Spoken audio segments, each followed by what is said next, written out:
প্রথমে একটি মিক্সিং বোলের মধ্যে দিয়ে দিচ্ছি নর্মাল টেম্পারেচারে রাখা একটি মুরগির ডিম। ফ্রিজে থেকে থাকলে আগে বের করে রাখবেন। সাথে দিয়ে দিচ্ছি হাফ কাপ পরিমাণ চিনি। চিনির পরিমাণটি কিন্তু কমিয়ে বাড়িয়ে দেওয়া যাবে। সাথে দিয়ে দিচ্ছি হাফ চা চামচ পরিমাণ লবণ। এবার একটি হ্যান্ড উইক্সের মাধ্যমে খুব ভালোভাবে ডিমের সঙ্গে চিনিগুলো নেড়ে মিশিয়ে নিব।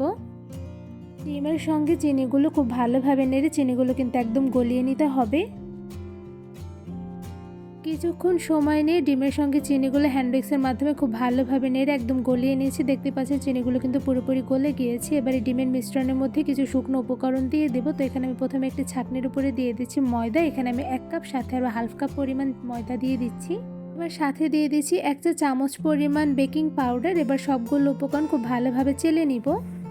ডিমের মিশ্রণের মধ্যে সবগুলো শুকনো উপকরণ ছাঁকনি দিয়ে চেলে নিয়েছি। এবার এই উপকরণের মধ্যে দিয়ে দিচ্ছি সুজি। এখানে আমি 2 টেবিল চামচ পরিমাণ সুজি দিয়ে দিচ্ছি। সাথে দিয়ে দিচ্ছি ভ্যানিলা এসেন্স, এতে করে কিন্তু ডিমের কোনো প্রকার স্মেল আসবে না। এবার ডিমের মিশ্রণের সঙ্গে সবগুলো শুকনো উপকরণ একটি প্যাচুলারের সাহায্যে নেড়ে মিশিয়ে নিব।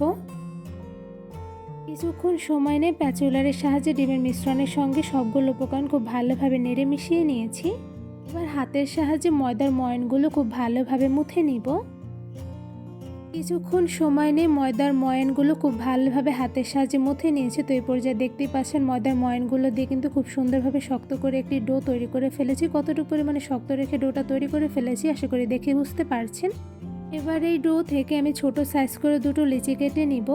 ময়দার ডো থেকে ছোট সাইজ করে আমি দুটো লিচি কেটে নিয়েছি। এবার লিচিগুলো আমি হাতের সাহায্যে খুব ভালোভাবে গোল করে নিচ্ছি। এবার এই লিচি দিয়ে আমি ছোট সাইজের রুটি বেলে নিব।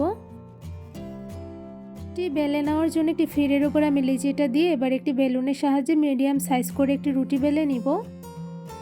রুটিটা কিন্তু খুব একটা পাতলা করব না, কিছুটা পরিমাণে মোটা রেখে কিন্তু রুটিটা বেলে নিতে হবে। তো এই পর্যায়ে দেখতেই পাচ্ছেন মিডিয়াম সাইজ করে আমি একটি রুটি বেলে নিয়েছি। রুটিটা কতটুকু পরিমাণে মোটা রেখেছি আশা করি আপনারা দেখে বুঝতে পারছেন। এবার রুটি দিয়ে আমি কুকিজ তৈরি করে নিব। এবার কুকিজ তৈরি করার জন্য এখানে আমি লাভ শেপের ডিজাইনে ছোট একটি কুকি কাটা নিয়ে নিয়েছি। এই ডিজাইনটা আমার খুব ভালো লেগেছে তাই আমি ডিজাইনে কেটে নিচ্ছি। আপনার চাইলে কিন্তু যে কোনো ডিজাইনের রুটিটা এই শেপে কেটে নিতে পারবেন। তো এখানে আমি ছোট সাইজ করে রুটিটা দিয়ে খুব সুন্দরভাবে লাভ শেপে কেটে নিচ্ছি। লাভ শেপের কুকি কাটাটা ছোট হওয়ার কারণে একটা রুটি দিয়ে কিন্তু অনেকগুলো লাভ শেপের কুকিজ তৈরি করা যাবে। তো এই পর্যায়ে দেখতেই পাচ্ছেন ছোট একটি রুটি দিয়ে আমি অনেকগুলো লাভ শেপের কুকিজ কেটে নিচ্ছি। অনেকগুলো লাভ শেপের কুকিজ কেটে নেওয়া হয়ে গিয়েছে। এবার নিচের বাকি যে রুটিটা আছে আমি সেই রুটিটা তুলে নিচ্ছি। এবার এই রুটিটা তুলে একটি সাইডে রেখে দেবো। পরবর্তীতে আরও একটি রুটি তৈরি করার জন্য এদিকে দেখতেই পাচ্ছেন মাশাআল্লাহ লাভ শেপের কুকিজটা দেখতে কিন্তু খুবই সুন্দর হয়েছে। এবারে ফিরে থেকে সবগুলো কুকিজ আমি একটি পাত্রে তুলে নিব। খুব সহজভাবে খুব সুন্দর ডিজাইনে অনেকগুলো কুকিজ তৈরি করে ফেলেছি। এবার এই কুকিজগুলো আমি গরম তেলে ভেজে নিব। কুকিজ ভাজার জন্য প্রথমে একটি প্যানের মধ্যে দিয়ে দিচ্ছি রান্নার সয়াবিন তেল পরিমাণ অনুযায়ী। এবার তেলটা হালকা পরিমাণে গরম করে এর মধ্যে বানিয়ে রাখা সবগুলো কুকিজ একটা একটা করে গরম তেলের মধ্যে দিয়ে দিচ্ছি।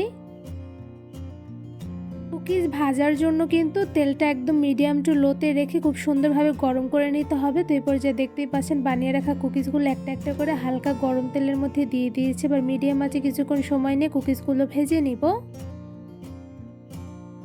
কিছুক্ষণ সময় নিয়ে চুলার আঁচ মিডিয়াম টু লোতে রেখে কুকিজগুলো ভেজে নিয়েছি। তো এই পর্যায়ে দেখতেই পাচ্ছেন কুকিজের একটা সাইডে কিন্তু খুব সুন্দর কালার চলে এসেছে। এই পর্যায়ে আমি একটি চামচের সাহায্যে একটা একটা করে কুকিজগুলো উল্টে নিচ্ছি।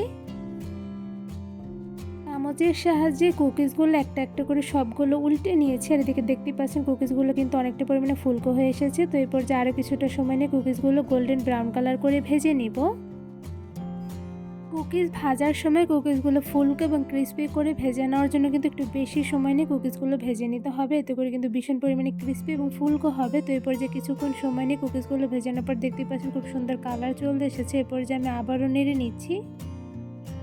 চুলার আঁচ মিডিয়াম টু লোতে রেখে অনেকটা সময় নিয়ে আমি কুকিজগুলো ভেজে নিয়েছি। তো এই পর্যায়ে দেখতেই পাচ্ছেন মাশাআল্লাহ কুকিজের উপরে কিন্তু খুব সুন্দর গোল্ডেন ব্রাউন কালার চলে এসেছে। এই পর্যায়ে আমি কুকিজগুলো খুব ভালোভাবে নেড়ে নিচ্ছি। আর কুকিজগুলো কিন্তু খুব সুন্দরভাবে ভাজা হয়ে গিয়েছে। এবার এই কুকিজগুলো আমি একটা ছাঁকনি দিয়ে ছেঁকে তুলে নিব। ছাঁকনির সাহায্যে ছেঁকে সবগুলো কুকিজ আমি তুলে নিয়েছি। আর এদিকে দেখতেই পাচ্ছেন খুব সুন্দর কালার এসেছে। এবার এই কুকিজগুলো আমি একটি ঝুড়িতে তুলে নিচ্ছি।